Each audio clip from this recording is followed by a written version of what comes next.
Dr. Homebrew is brought to you by 5 Star Chemicals, providing safety and cleaning supplies for brewing, distilling, and winemaking at 5starchemicals.com.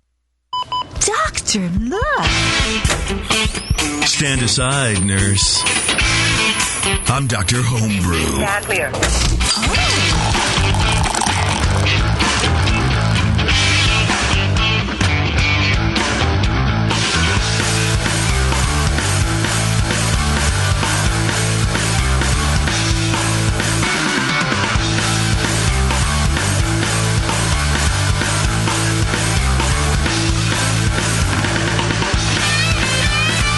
All right, everybody, welcome back to another fantastic episode of Dr. Homebrew, the show where I'm not always quite sure I'm doing everything right.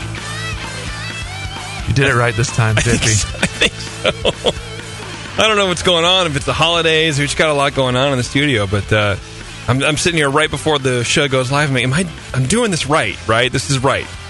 And I think it is. If you can hear me out there in Radioland, holla! And if you can't, keep doing what you're doing. Yeah, watch out. Keep doing you. Check the chat room. Yeah. Anyway, welcome to the show. My name is JP, and with me, as always, are Brian and Lee, the intrepid, fantastic beer-tasting duo. When we form together, we form Dr. Homebrew. How you guys doing? Good. Yeah. Fabulous. Not so fabulous air quality these days. We have like 10 spare the air days in a row. Yeah, I don't listen to those. Those are just those. It's just a. I know, it's but just they encourage you not to. When you drive into Martinez, it's like you look under the lights and it's like a haze of fog from all the refineries and stuff. That's just Martinez. That's just every day. Okay. That's why all the Pilsner smells like Rauch beer up here. That was a beer geek joke, guys. Yeah. Laugh. Anyway, we are Dr. Homebrew, and before we get too far into it, I do want to thank our sponsor, our show sponsor, 5 Star Chemicals. You can go to 5starchemicals.com, and if you don't know about 5 Star Chemicals, you can learn all about them. They're the producers, manufacturers, inventors, and makers of PBW and Star San and all the kind of good stuff that we like to clean and sanitize our equipment with before we actually brew. A lot of people think that there's different ways to make really good homebrew. Some people say, "Oh, don't ever use extract; it's just all grain," and that's the key to making homebrew. And all, yeast pitch, and yeah, those things are important, I suppose. But mainly cleanliness and sanitization. Clean your stuff, sanitize it. They don't happen at the same time.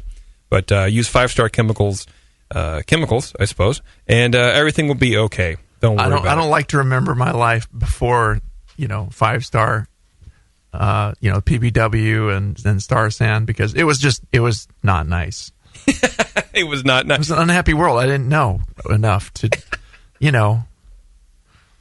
I do remember when I was bottling my first few batches, I would drop the caps on the floor, and I go, "They're fine." I'd pick them up, put them on the bottle, and then I wouldn't put two and two together that I had some gushers after that. Bottle variation. Yeah, what happened there? Yeah, a whole case. It was craziness. So go to 5starchemicals.com, learn all about them, and then go to your homebrew shop and ask for them. You can find them at various homebrew shops online also, but always support your local first. And if they don't have it, encourage them to carry it. They can contact 5 Star as well. Help them stock the products that you want to buy from them. It will help them succeed. It will help you succeed. Everybody succeeds. We all win. We all want to succeed. Do you think there are any homebrew shops around that don't carry this stuff by now? Yes. Yeah? Yes, I have been all around homebrew shops. I have seen homebrew shops that don't carry it, and I've seen homebrew shops like that don't carry it. So, it's a crazy world out there. I guess. The foam cam is not on, Brian. Don't worry about it. We're lucky. Yeah, don't worry about that. We also have to thank BrewToad, our lovely sponsor, brewtoad.com. It is an online, cloud-based, I suppose. Is that the word? That's the term, right? Cloud-based recipe formulation software.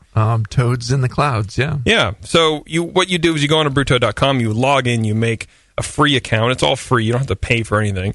And you can build your recipe right there. You can also store it right there. So you don't have anything on your hard drive. You don't have to print anything out. You don't have to keep any physical copy of whatever you're trying to do. The best part is I can go and I can find your recipe.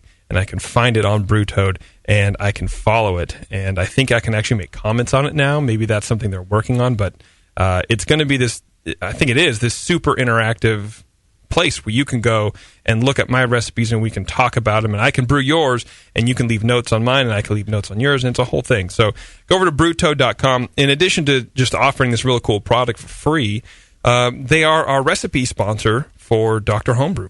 So what that means is everybody who's on the show uploads their recipe to Dr. Homebrew.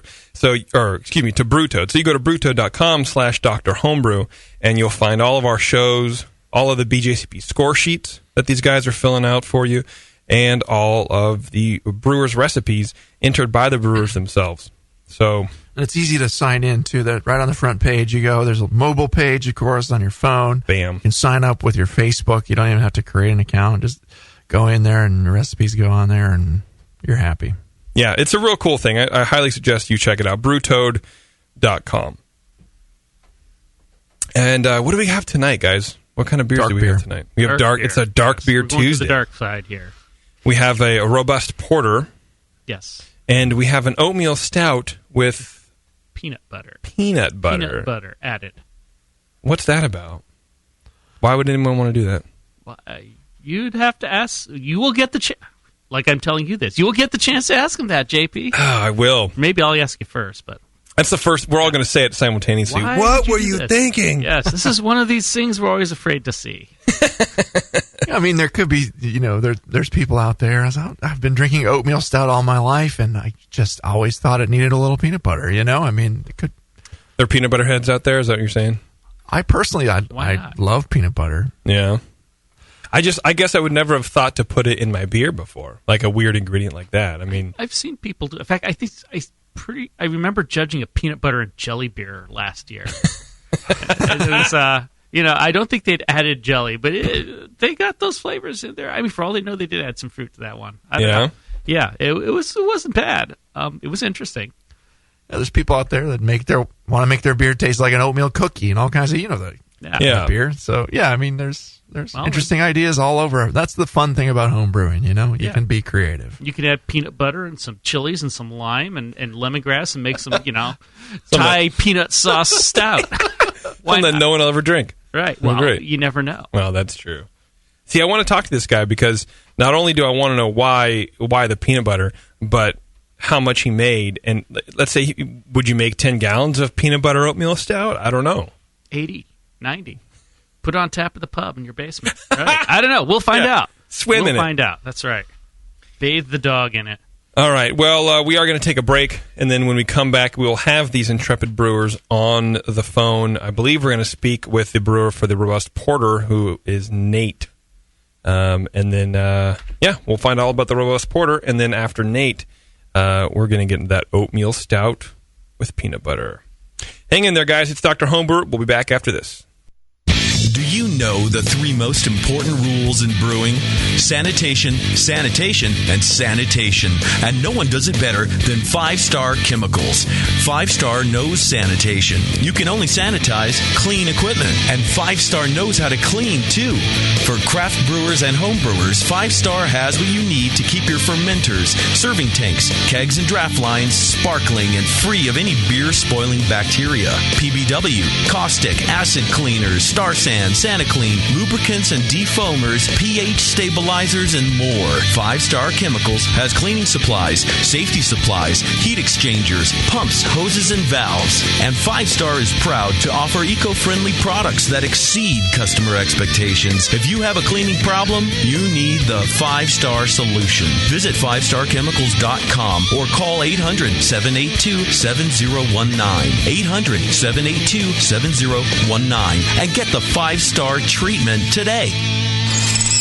Hey, Wooly, I'm beat. Can we find a nice tree to just hang out in for a while? You're beat. I've been swinging through this forest for 50 years, ever since we first escaped from the circus. I know, but there's got to be more to life than exploring this creek and trying to populate the valley by copulating with loose, hairy girls. Marquis, stop. Look! What is that? It looks like a man-made treehouse. With fresh food. And craft beer. Welcome to the Creek Monkey Tap House, boys. Grab a seat. Creek Monkeys drink free. Awesome! The Creek Monkey Tap House in Martinez, California takes their mission of fresh food and beer seriously. They only serve locally raised beef and chicken, as well as local sustainable produce. It's better for you and the planet, and it just tastes better. The beer and wine at Creek Monkey Tap House are chosen with the same care for the highest quality and rotate frequently to make each visit an adventure. Swing on into the Creek Monkey Tap House and enjoy a new legend of amazing food, beer, and wine. The Creek Monkey Tap House, online at creekmonkey.com. Come along now. It's time for your medication. Back to Dr. Homebrew.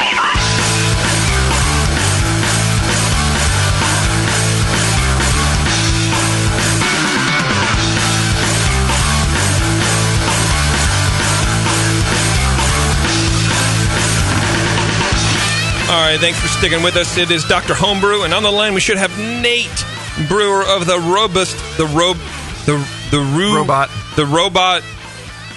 robot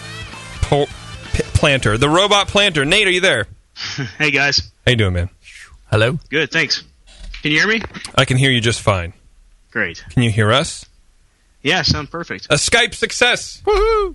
Nice work. First time, great. First time, long time. How long have you been homebrewing, man? About 4 years. And is this your first robust porter? No, it's been a slow and steady work to make it better. I like the style, and it's of all the ones I've brewed, this style has been giving me the most headaches. Really? And yeah, I don't know why. This is one of the best examples I've had of it so far, but I know there's a lot more. It could be a lot more better, as they say. A lot gooder. Right.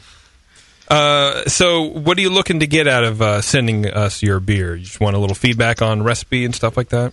Yeah, specifically help me just make the recipe better. But this one here, and I'm sure you guys got it, I'm getting a weird odor, and I don't think it's infected, but maybe it is. But I don't know what this is different for me. And I'm usually good at picking stuff out, so all feedback is greatly appreciated. All right. Well, we'll let Brian get right into this.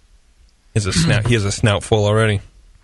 I wouldn't call it an infected, but yeah, I mean the aroma, it has a pleasant, clean, kind of lightly roasty malt aroma with undertones of toast and a bit of chocolate. Hops are really subdued. Just a hint of some kind of citrusy U.S. hop in there. The esters are pretty pleasant, low and fruity, not over the top. You don't want to get too crazy there. Didn't get any diacetyl or DMS. Aroma was pretty pleasant. Color is a rich brown color. Appears a bit murky in there. There was a little bit of haze when you could see at the corner of the glasses, but not too bad. Light tan. Head kind of started medium and persisted for just a short while, but faded to a kind of a collar, a little ring of bubbles around the glass here. It's dropping a little faster than I'd like, but that's okay.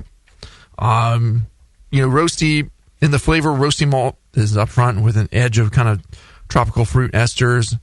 To me, it finished kind of semi-sweet with low hops and low bitterness. Just a touch of kind of a floral hop note in there. Pretty well balanced to the roast malt. There was some coffee and cocoa going on in there. Pretty clean ale fermentation profile. Fruity dark malts linger in the aftertaste. In a way, it kind of reminded me of like a foreign extra stout. It's maybe a little more stout-like than porter-like in ways, and it might be missing some of the more kind of middle malts. It doesn't have a lot of carameliness in the aroma or the flavor, which is something that I noted. But body wise, kind of medium bodied, no astringency, pretty smooth actually, kind of velvety mouthfeel, creamy, silky. That was pretty nice. Medium carbonation as it should. No real big alcohol warmth detected there. Just a nice clean drinking robust porter with some notes similar to foreign extra stout. Like I said. The esters seemed a little high in the flavor, not as much in the aroma, I think, but just kind of an odd fruitiness, maybe from the malts, maybe not from fermentation generated esters, but Playing with the malt profile, it kind of makes for an interesting beer there. Like I said, a little stout-like. You might reduce the fermentation temp a bit and ensure a healthy, vigorous yeast pitch to, keep your yeast happy, and that would I can't read my own writing. It would help keep this in check. It's but it seems nicely brewed. Seems like a pretty good recipe. You could back off the roast a touch, and like I said, maybe bring up the caramel elements a little bit. Is that what you meant? Sorry to jump in, Brian. Is that what you meant when you said it tastes more stouty than portery? Yeah, it's interesting because underneath the roast, which should be up front, you get kind of this toasty flavor, and the robust porter style can have elements of toast, and it can have some nuttiness, some biscuitiness, some a lot of different flavors, some caramel, some toffee like in there. There can be a lot of different undertones that accent the malt, and to me this is just all like base malt and roast, which is more stout like to me, and a little toast in there, like a kind of maybe a Munich-y kind of presence. But we'll talk about the recipe when we get there. But yeah, it's a pretty good beer. I give it a 34, and I like drinking it. All right, I'm gonna keep going here. Thanks.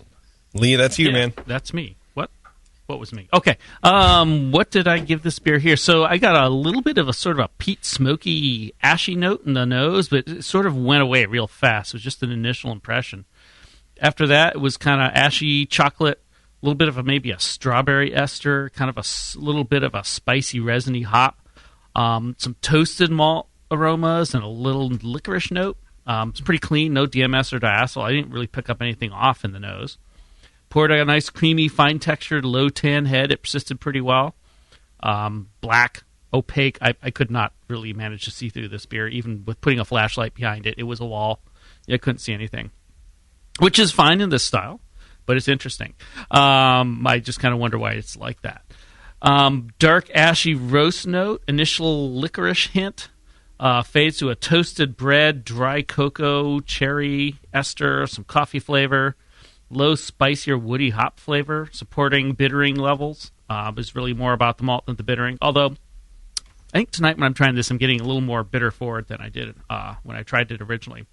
The balance is slightly to the malt versus the bittering and the roast drying. Finish is almost dry, with lingering toast and cocoa and an almost soda water-like mineral profile, I thought. I'm wondering how salty the water is here. Interesting. Medium body and carbonation. Medium initial creaminess, fades to a roast malt drying, but leaves a slight stickiness on the lips, no heat or astringency. I thought it was a very nice, if somewhat unusual, robust porter. Good flavor profile, maintains some interesting curiosity through it. It starts with an almost stout-like roast. I mean, it's very dark, ashy roast up front. It's really almost more like a Guinness or something.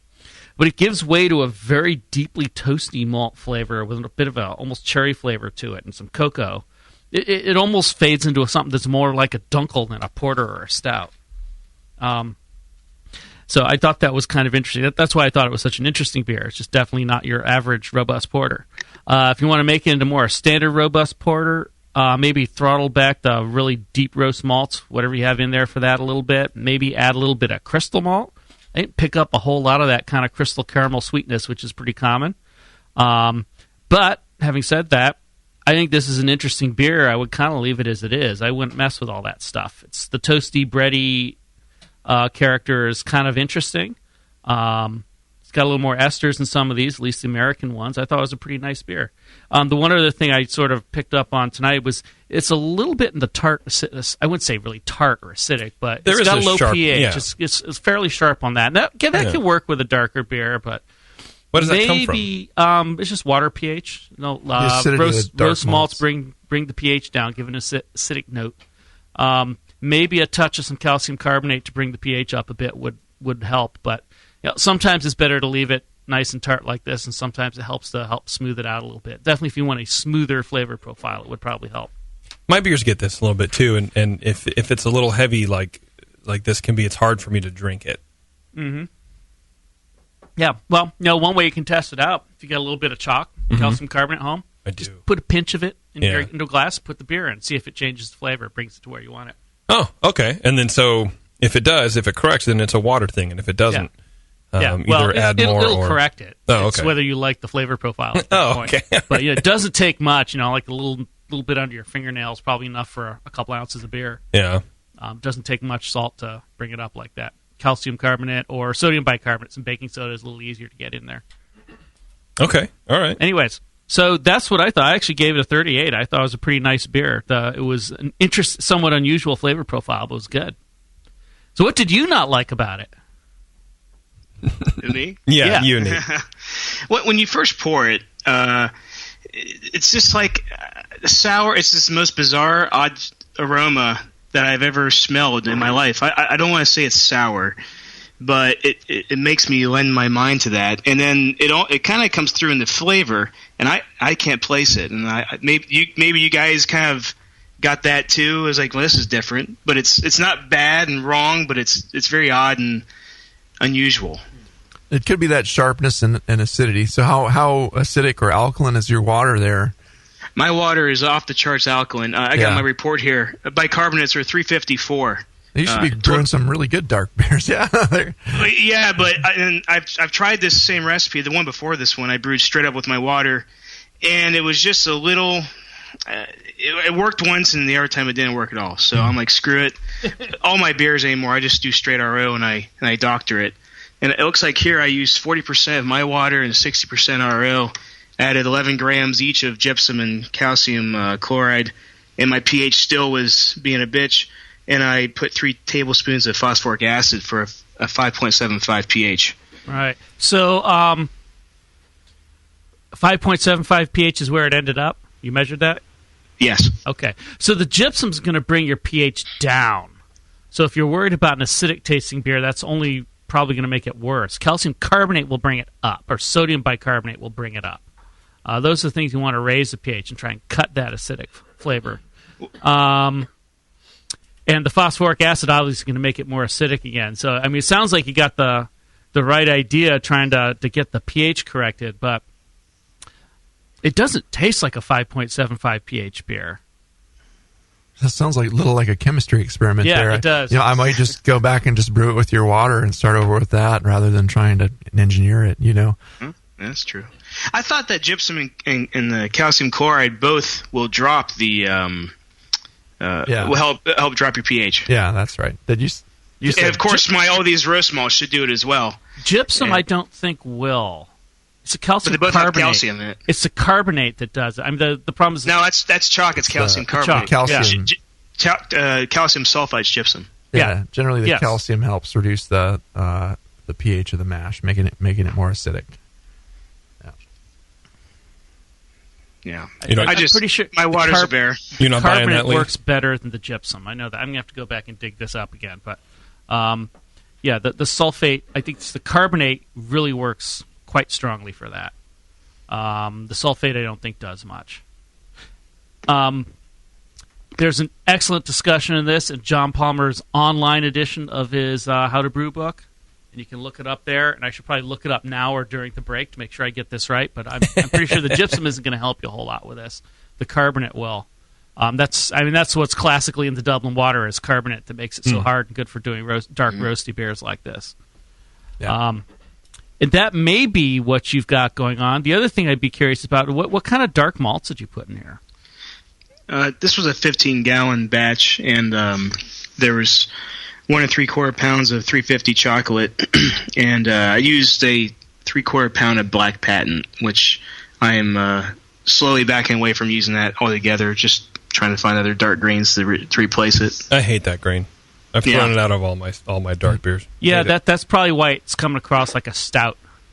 I mean, that's past what you just need to color it and is getting into being a pretty serious flavor addition there. So that is a question from the chat, is if you guys can clarify a little bit what you think the difference between a stout and a porter is. Because there is that line. I mean, I have my own thoughts, but... that line kind of gets fuzzed sometimes. I mean, in my mind, a stout is more about having the ashy, dark, really roast grains in it as the dominant roast profile, whereas a porter is more sort of the chocolatey grain profile, but it can have some of that darker, ashier stuff. But I would say it's not about that. Okay. Whereas a stout is usually more about that. About those darker, roasty flavors. Yeah. Although, Okay. I mean, some of them, like the oatmeal stouts, won't be quite so intense on that front. But Yeah. they're also not about having a lot of chocolate malt and things like that in them. So it can be a very fuzzy line sometimes. Yeah, I mean the stouts too. A lot of times are with the dry stout. It's about the roasted barley character in there too. It has that dry, roasty note in it. So, whereas porters, you want just enough of that roast to balance with all the other stuff going on, and not go too far over that line. Just to be there, but not to be really noticeable. Yeah. Okay. Although robust porter more so than, if you called this a brown porter, then we'd really you'd call it off style because it's too roasty, too extremely roasty. But it's not. The beer itself is not too intensely roasty to be still a porter. It's just a little more of other elements in there would help to balance it out a little better. Awesome. Well, Nate, what do you think? No, I love the feedback. Instead of the black patent, what would you guys recommend to replace that? Well, Smoke malt. less black patent. Chop it down to a quarter pound or something, or just some. The black barley branded stuff is often pretty much the same. Some roast barley or some roast malt instead of the black patent, or some roast barley. Just use less of the really darkly ashy stuff. You can always bump up the chocolate malt you're putting in there to balance it out and keep the color up. Mm-hmm. Yeah, you can do that. What about like a Carafa 2 or something? You can do that too. That'll give a nice smooth darkness and sort of a. Almost, to me, it almost comes across like slate-like kind of flavor. Although it's getting kind of synesthesic there, but. That's a nice flavor to clean. put in. That's an interesting idea. You don't see a lot of classic porter recipes with Carafa in it, but yeah, that it's not a classic porter. It'd be fun to try, yeah. But I think a quarter pound if you're doing a 15-gallon batch, a quarter pound of roast might be a little too light. It was what, a pound and a half in there. Maybe start by cutting it back to 2/3 of what you put in there and just see where that goes. Okay. Maybe bring up the darker chocolate a bit. Sound good, Nate? Awesome. Yeah, sounds great. All right. Any other questions for the guys? I think we covered it on the water and the dark side. Okay. Are you going to try to brew this again with the notes here?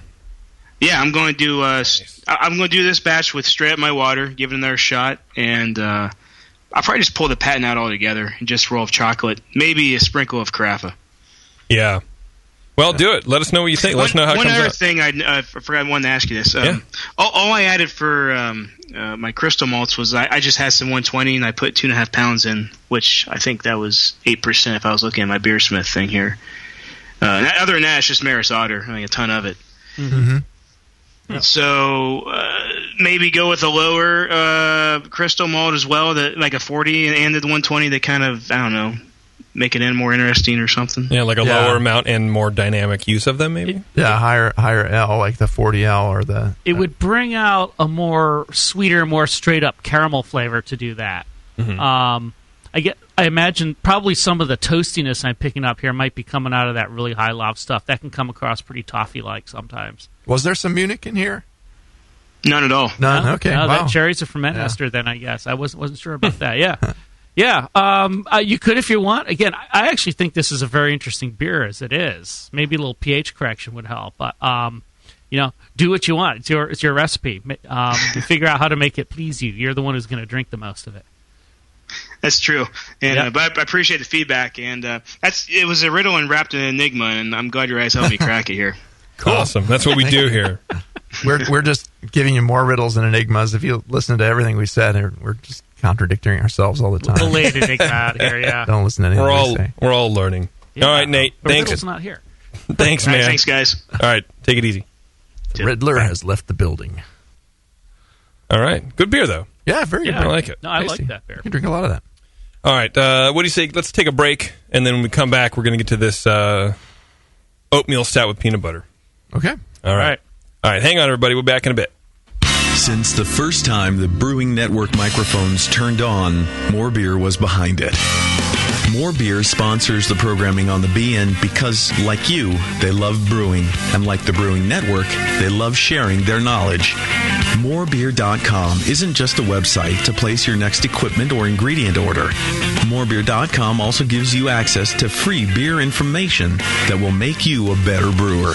Go to morebeer.com and click into the Learning Center. You'll find podcasts, technical facts, video tutorials, and more, including access to The Buzz, More Beer's social network of more than 5,000 members. And some of them might even be crazier about beer than you are. Get over to morebeer.com today and take advantage of The Buzz, the forum, the Learning Center, and make sure you're signed up to receive the newest More Beer catalog. More Beer, bringing you absolutely everything for beer making. Have you ever wished for quick, easy access to your beer recipes and conversion or calculator tools? Maybe you're brewing at a friend's house or a big club brew day and need a quick mash water calculator. Or you're standing in your local homebrew shop and realize you didn't bring the recipe with you. Again. BrewToad is the answer. BrewToad.com is the best way to create, share, and discover homebrew recipes. BrewToad looks great on your desktop, but it really shines on your smartphone or tablet, so you can have it at your fingertips anywhere you go. Best of all, BrewToad is free. Check out the brewers, recipes, and great tools at BrewToad.com right now. More than 40,000 brewers already use BrewToad to document their current and past brew logs, track their recipes, and rank their beers. Sign up for your free account today at BrewToad.com. Make beer. Hey, dude, you know what beer this is? No, all the labels are falling off. Yeah, or the ink is run. Well, if it's a pale ale, you're good, but stay away from the quote-unquote Belgian.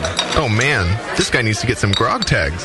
Grog tags are reusable, write-on, wipe-off, commercial-grade bottle labels for your brew. The guys at Grog Tag are homebrewers. They wanted great-looking, sturdy labels for your bottles, buckets, carboys, kegs, and growlers. They also wanted a label that not only looks good, but can be easily removed and reapplied during bottling without that nasty glue residue being left behind. No residue, water-resistant, and ice chest approved. Grog tags stay on in water or an ice chest, and they stay legible. Visit grogtag.com to customize your label or coaster from dozens of different templates for free and see how awesome your bottles can look.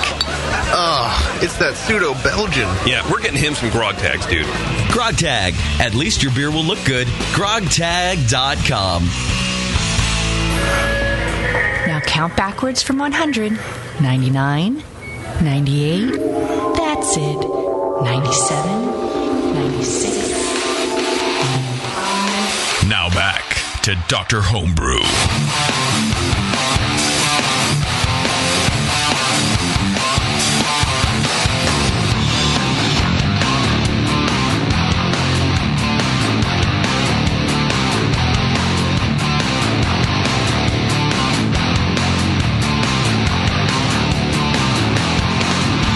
All right, everybody, welcome back to Dr. Homebrew. You guys here, we're just doing a little research on salts and water additions and stuff like that. Fix that embarrassing little snafu. to fix up Nate. What did you guys find out? Well, what we found out, and I just simply pulled up John Palmer's online book here, and this is pretty much what I thought the case was. Calcium carbonate, chalk, raises the pH. Calcium sulfate, gypsum, lowers the pH. Calcium chloride also lowers the pH. The reason for all this is that the calcium itself tends to drop the pH. It combines with fight and it releases hydrogen ions, makes the pH go down. But the carbonate does the opposite effect, and it can actually counterbalance and overwhelm the chalk. So it will actually raise the pH directly. You can also use sodium bicarbonate to raise the pH. It will do a good job on that as well. If you add too much of that, though, you might start getting a real salty flavor. But it's actually probably a really good way to quickly get a pH adjustment on there. Actually, if you're doing that little trick I was talking about where you just add a little bit into a glass of beer, I would actually use the baking soda, the sodium bicarbonate. It'll act a little better. It dissolves quicker. Okay. You can make it salty again, but you're checking the pH effect. It's a good quick check on it. Okay. Yeah. So you want the chalk to bring the pH up. Up. So if you want to do that, stick with that. Okay. Yeah, that's going to counterbalance some of the acidity of those dark malts there. So keep it happy. Or Awesome. just start with alkaline water if you have it. That's the thing. You adjust one thing at a time, so you know what you're doing, right? Yeah, and I mean to the case where Nate was going there. I mean, I would if he's going to mash in with just his straight local water, which sounded carbonate as all get out. Yeah.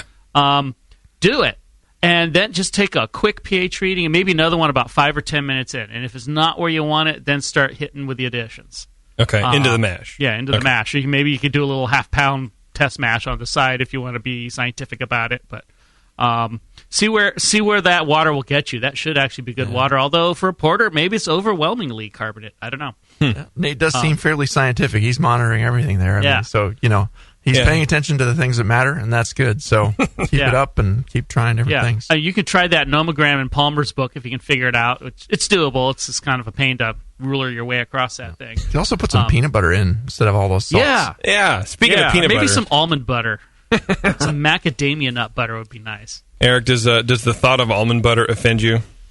No, not at all. This is Eric, everybody. He is the one who brewed the oatmeal stout with peanut butter inside of it. How you doing, friend? Doing well. You guys? Great. Very good. So we were talking at the top of the show. What possessed you to do this? Tell us all your theories about it. It just sounded tasty. Yeah, that was it. Just one day, you're like, you know what this beer really needs? It's a good dollop of peanut butter. I was laying on the couch one night. And I crushed up peanuts. Whoa, that seems like something would be really tasty. It smells like a fresh jar of peanut butter. It does, huh? I've never... oh, yeah. I've never experienced this before. This is not a hidden threshold level edition. No, it is not. No, it's not. It is right out there. You definitely don't have to work for it. So the question we should probably put off all these great questions till after, but chunky or creamy? Powder. Powder. Look at peanut you. Butter. You sneak. Yeah. Oh, we're getting high tech. So how long have you been brewing, Eric? I would imagine it's a little bit if you're trying to track down powdered peanut butter. Yeah, probably about, 3-4 years now. Okay. Great. And is this extract or all grain? It is all grain. All grain. Have you been doing all grain for a while? Yeah, I started out with like one or two maybe full extract batches, and then jumped into a mini mash, and then did that for a couple months, and then jumped right into all grain. Yeah, see, that's what I did too, man. I maybe did 3 or 2 mini mash batches. I was like, forget this. If I'm doing the work, I'm just going to do the work. Yeah. So, okay, well, let's jump into the beer, guys. What do you think, Lee? Let's jump into it. You want to start off? Think? Well, like I said, the peanut is not subtle in this. That said, actually it balances out pretty well. It's not like one of these overwhelming additions that just takes over the beer and makes it nasty. It's actually kind of a background thing. It's a strong background thing, but... So where are we here? Oatmeal stout, peanut butter, cocoa with roast ashy edge and a peanut aroma. Fairly even balance between them. No hops noted, low berry ester, hints of charcoal, and a melanoid and toasty note. No DMS or diacetyl. It was black beer. It still is. Looked like it's probably pretty decent clarity. Pours a medium tan fine head, which in my glass faded pretty quickly to light cover. I think Brian got better retention in his. Might have to talk to JP about glass washing around here. Hey, I don't do any of that stuff. Yeah, no, that's why we need your hands on this. And blah, blah, blah. Maybe the peanut butter also could have been, if there's oil in it, could have been behind that too, was my theory. For the flavor, roast malt cocoa coffee with a charcoal note, evenly balanced with an obvious peanut flavor. No missing it. No hop flavor. IBUs low for style, but supported the beer well. The finish is peanut with a little bit of charcoal, coffee, and semi-sweet character to it. No DMS or diacetyl. Low toasty note. Low berry ester again. Good oatmeal flavor and finish. It's kind of a grainy kind of oatmeal flavor. Some oily slickness on the palate, which is appropriate to oatmeal stout. I kind of wonder if the peanuts might add to that as well. Medium body, medium carbonation, not hot or astringent. I thought it was good, fairly high creaminess. I think Brian disagrees on that, but that's okay. We here to disagree sometime. Yeah. Yes. Maybe he's right. I don't know. Maybe it's more the slickness from the oats that I'm picking up than creaminess. Overall, I actually thought it was a nice beer. It's very drinkable. It's a decent balance. Cleanly made. It's pleasant. I actually would drink a pint of this and maybe even a second. I probably want some jam to go with it, though. The Oatmeal Stout was fairly charcoal and ash forward for that style. You might consider, if you wanted to get a more straight-up oatmeal stout sort of thing, to shift to a slightly lighter coffee-like roast flavor. Maybe a little less black patent if you're using things like that, or some more chocolate malt in the balance. Of course, we don't know what you're using yet, so I could be dead wrong there. The peanut butter edition, I thought it was good, but it could perhaps be throttled back a bit. It probably depends what you want. This kind of flavor, it stays in the background, but there's a lot of it. It's a big background. So I would maybe decrease it by a quarter to half. But all in all, I think it's well-balanced and made. It's a good specialty beer. It's a good job. Cool. Thank you. That peanut butter flavor stays on your palate for like many, many minutes afterwards. It really does. Go away. Yeah. You're welcome. Yeah. So I gave it a 36. All right, Brian. 36. What do you think? Yeah. In the aroma, it had a roasty and nutty together right up front, and so you got the roast of the stout and the nuttiness of the peanut butter. Had some other kind of nutty elements in it too. It wasn't just always straight peanut butter. It came across with some like hazelnut like flavors and some other kinds of nuts. There is like a hazelnut aroma. Yeah, hazelnut aroma, and some kind of cold coffee supporting that. Not very sweet smelling. And I would have liked it to be maybe a little more sweet. No real hops detected there, which is fine, but mild fruity esters buried beneath everything else. No buttery or DMSE corn-like stuff. The peanut butter character to me comes across kind of like the when you're finishing late at night when you have a spoon in your hand and you're finishing off the last of the dregs in the peanut butter jar and just scraping it out of there, as I commonly do. After the peanut butter's been in there for a while, it smells a little oxidized, or it's kind of a little maybe staler smelling, but so it had a little bit of that kind of element to it. I don't know, like a darker. Yeah, I was trying to think of ways that would make you have a even fresher peanut butter taste, or aroma. That may be a fine point, but appearance though is jet black, really, really dark, nearly opaque. It seems clear at the corners of the glass. Can't really tell, but it had a fine textured, tan-colored head that started medium, and to me it persisted surprisingly well. I expected to see the head just fall flat, and I was writing out my score sheet, and the head was still there. I drank a little bit, the head was still there, so it's gone now, but you can swirl it and get it back up there too. So that, peanut butter should have some oils in it. I thought would just kill everything, but maybe the powder is the trick. I don't know. Yeah. Flavor, roast malt is medium high with slightly kind of burnt stale coffee notes in there. The nuttiness is there. It has some kind of cashew almond-like elements in there along with the peanut. Still pretty nicely balanced between the base style and the nutty aspect. Finishes medium dry, has just enough sweetness to balance in the flavor. And, the bitterness was kind of medium. No other real hop character detected. That would just probably throw it all off if you had too much hop in there. So that's good. And again, that little kind of odd peanut butter taste, like the end of the jar to me, but comes through and does stick around for a long time in the aftertaste there. So that sticks with you. Medium full bodied, and again, for me, it was not as creamy as expected. With an oatmeal stout, you drink a good oatmeal stout, and it has that feeling on your tongue, and just really like creamy, silky textured, and to me, this one didn't quite have all of that. It did have a low kind of oatmeal oily slickness to it, but it wasn't quite as smooth as I kind of hoped. But on the mouthfeel, a little bit of astringency probably from the dark grains, and maybe even a little oversparging or something like that. But it does have a touch of alcohol warmth, medium carbonation in there. So I guess overall, the beer, it was really not a bad oatmeal stout. Maybe just a little on the rich, roasty, big side. But amazingly, the peanut butter stood up to that. Not quite as fresh peanut butter taste as I'd like. And I don't know. I mean, it's hard sometimes to preserve flavors in a finished beer that you're trying to add. It's always going to change when you're putting fermentation in the mix. So right, it's never going to be the exact same when you went. Yeah, right. A pumpkin beer with just pumpkin, the pumpkin just goes away, it just ferments out. There's sweeter flavors are hard to keep around. So maybe that's why I'm getting the flavor I'm getting. But still, you get a lot of that peanut butter in the aftertaste, and it really does linger quite well. Some more general nuttiness in there too. Kind of keeps it interesting. But can you plan for that?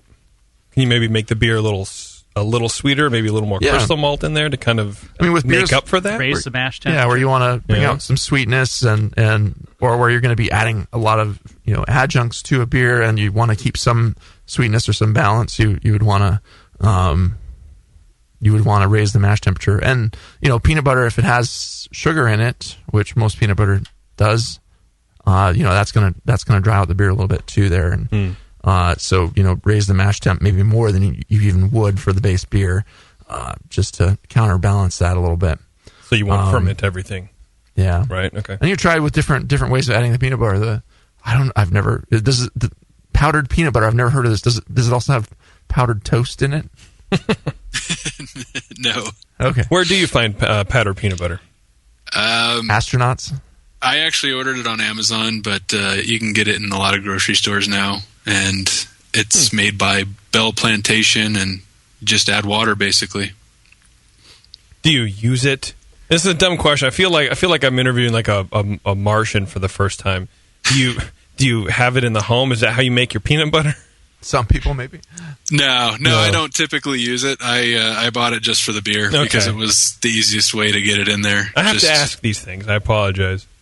No, that's fine. Yeah, I just heated up some water and then put it in a Erlenmeyer flask and then threw the hot water in there to kind of sterilize it partially sterilize it in case there was anything in it, and then let it cool, and then threw that into my secondary. So why use that instead of regular peanut butter out of a jar?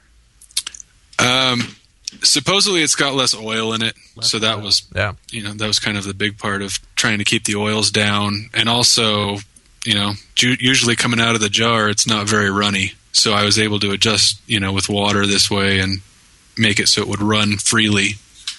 Free running peanut butter. Yeah, well, that all makes sense. Yeah, I imagine the stuff probably used to make sauces, the peanuts, flavor and stuff in them too. But I imagine. Yeah, that's interesting. So, how much of this did you add?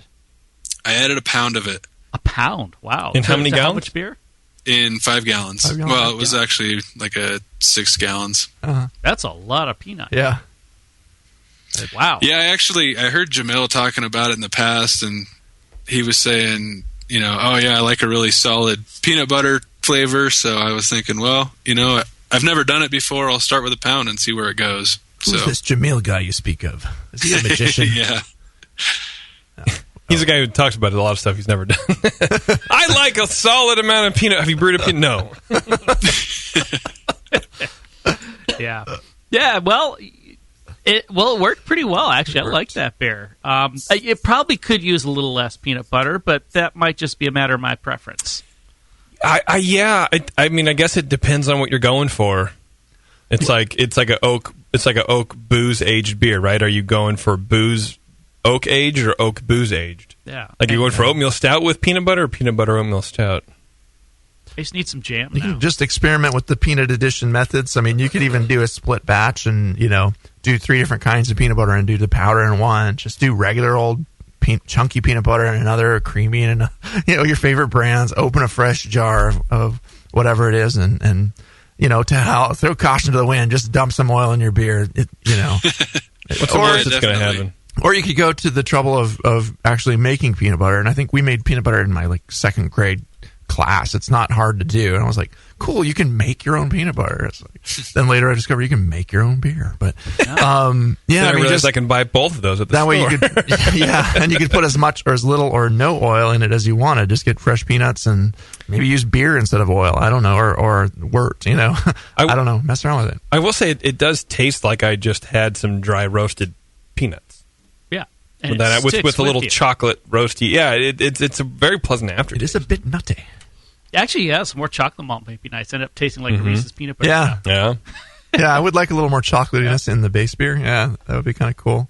Right. So, enough from us. Do you have any more questions for us about this stuff? And where would you take this? Well, actually, that's exactly kind of what I was hoping to get out of it, was a little bit more of like a peanut butter cup. But I was getting the same problems you guys were basically commenting on in the base stout, and to me it came off real like salty or astringent, and much more than I was looking for. The mash temp you used?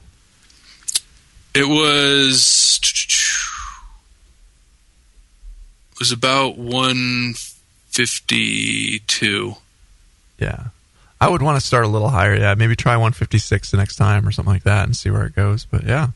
What about some like crystal malted? Like if you want to get that little sweetness, maybe what do you think? A little crystal malt, maybe some chocolate malt, maybe some nibs. Yeah. You might not want to go too crazy with the crystal, but yeah, some interesting more middle malts in there. More like body. Yeah, I mean, if you just want to give it a little sweetness and body, maybe some fairly low love crystal. Carapils. I wouldn't do the carapils. Well, you could. You could or try just it. like a 20 love. Carapils. You don't like carapils, do you? It's all right. Actually, no, they can work very well. But the 20 love will give a little extra sort of caramel flavor in there, too. A little honey-like element, yeah. And maybe some chocolate malt or some pale chocolate or something to bring out that a little more. Yeah, I love pale chocolate. God, that's a good malt. Yeah, I had 13 ounces of chocolate 350 in there. Mm-hmm. Okay. So, but I also had a little over 9 ounces of roasted barley, so maybe bringing up the chocolate and then bringing down the roasted barley a little bit. Yeah, something in that direction, yeah. And try cocoa nibs, man. Okay. Have you thought of making a peanut butter mead? You get the peanut butter and honey thing? No, I haven't. That would be kind of, maybe not some good. Some bananas in it, too. Eric's like, I don't want to be known as the peanut butter guy. Yeah. But guess what? You can do interesting stuff with interesting ingredients. There's an atomic fireball mead that appears at the Northern California Homebrewers Fest that's really good. They put atomic fireballs in it, and it just tastes like cinnamon candy mead. Wow. Tastes like the fireball, the whiskey, right? Yeah. And then you could freeze it, make an ice oatmeal peanut butter stout. Yeah. This could go on for a while. So, when did you add the peanut butter again, Eric? Flame out? No, into secondary. Okay. Yeah, it was primaried for about 9 days and then moved it over into a secondary. Okay. We also have the base beer here. Oh, that's right. We can taste this. We should drink that. Do you have any other questions, Eric, before we let you go? No, I don't think so. Okay, perfect. Thanks for the interesting beer. Yeah, it was pretty tasty, man. pretty well balanced for what you get here. It's kind of as advertised. Peanut butter stout. Yeah. Thank you. Yeah, and look at the base beer. I definitely consider that less dark roast and more chocolate for oatmeal stout kind of thing. Yeah. Okay. Yeah. Cool. Have fun with you. it. Send us some more. All right. Thanks, guys. Thanks, Eric. Bye. Bye. Kind of want to ask him, when you go home and visit your family on Jupiter, what kind of beers do you guys brew together? High gravity beers? But I'm bummed. Anti-gravity. I was expecting that. Smart jokes. Yeah, it tastes like a completely different beer. No peanut butter. No peanut butter. Yep. But there's more body. There's more like the caramel crystal malts in there. You think? I think. It tastes like it to me. There's more like that sweet kind of, in the base mid-palate shoot through. I think the peanut butter was helping to cut. I get a little sharpness in the base beer. Yeah. It has a little acidity to it, and the peanut butter seems to be cutting that in the other beer. Yep. It's interesting. Yeah, it's boozy too. Yeah, awesome, cool. That was great. Well, let's take a break, and then we'll come back and do our wrap up, and then we're done. And then we're done with this whole thing. And then if you're listening live, hold on to your butts because on the next show we're going to do that Chimay Blue tasting. So I know Lee's all jazzed about that. Whoop. It's Dr. Homebrew, everybody. Hang on for a bit. We'll be right back. That's it. I've had it. I am never putting hops in my beer again. What? Why? It's just too ridiculous. Insane prices, stupid contracts, high shipping costs, crappy selection. Dude, you need Nico Brew. Nico Brew will rock your f***ing face right the f*** off your f***ing fucking skull. $5 shipping to all 50 states. Plus fantastic international rates get you low prices on Nico Brew's great selection of hops and more. Whether you're a home brewer, a pro brewer, or a homebrew shop owner, Nico Brew can get you the hops you need in increments big and small. Single orders, spot buys, or full contracts. And there's only one place to join the uber special secret elite bare bones club where you'll get the best deals anywhere. Holy shit! NicoBrew.com. NIKOBREW. Nico Brew, your bare bones buddy in the brewing business. Hello, fellow beginners. This is Sully from the 21st Amendment Brewery located in San Francisco, just 2 blocks from Giants Park. Before Nico and I opened the 21A and before I was a professional brewer, I homebrewed on my small 4-burner apartment stove in a back house in Santa Monica, California, making my extract brews before graduating to the daunting idea of all-grain brewing. Homebrew books and information was hard to come by back then. The internet hadn't been invented yet, along with other things we take for granted today, like electricity and potable water. One thing I wish I had back then when I was learning was a radio show that could teach me the ins and outs of brewing and answer questions that I had about homebrewing, a resource for making great craft beer. The 21st Amendment Brewery is excited to be a proud sponsor of Dr. Homebrew, a great show that teaches you what you need to know about making incredible beer. Good stuff. Listen up, you might learn something. I certainly did. And thanks for your support. Tasty Crack Games. I'm sorry to tell you this, but we're going to have to pour you out. Back to Dr. Homebrew.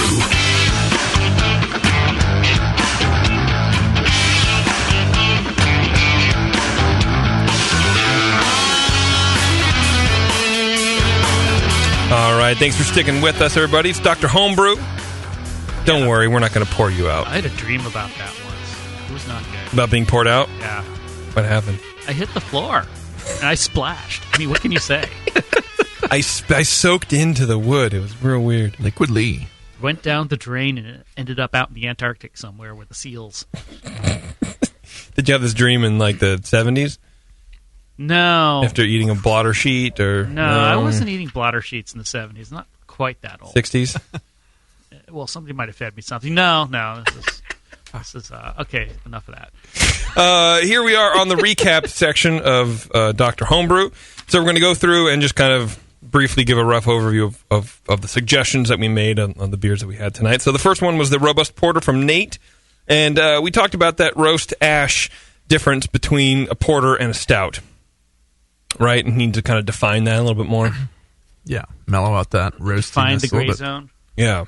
And bring up some other things to balance it. Okay, and then the crystal malt, you guys. And crystal malt was one, but the biggest point was water. Kind of messing with his water, rather maybe not messing with his water so much at first, and seeing how that works. You're mixing acidic grain and you know, and very carbonate water, acids and base-inducing things, and base. Okay, and then last but certainly not least was Eric with his peanut butter oatmeal stout. What did we tell poor Eric to do? What did we tell him? Boy. I think it was mash higher a little bit. Mash higher, yeah. Bring the sweetness up. Maybe throttle back the peanut butter a bit. It was pretty strong.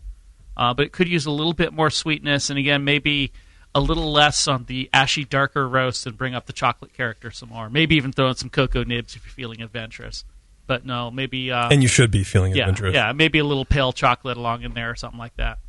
Do a peanut butter whirlpool and put in some real peanut butter cups. Why not? Right.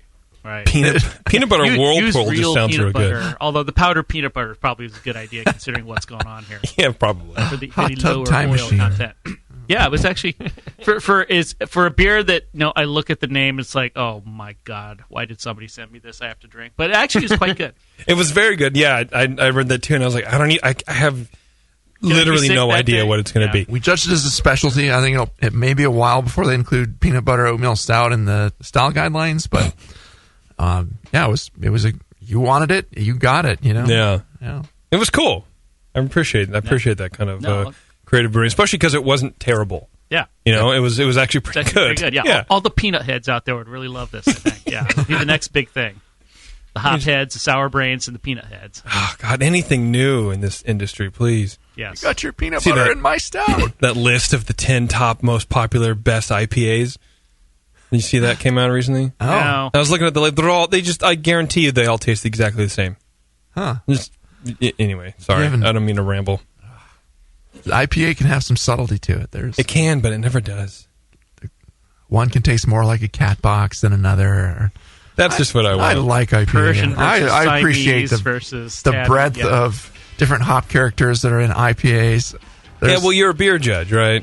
The masses, the people who work at this magazine, this online magazine, couldn't tell the difference between Firestone IPA and Racer 5. I just guarantee it. Right. There's no way. Wow. But yet, they were able to... whatever. Not only is he a beer judge, but he lives in Northern California. That's right.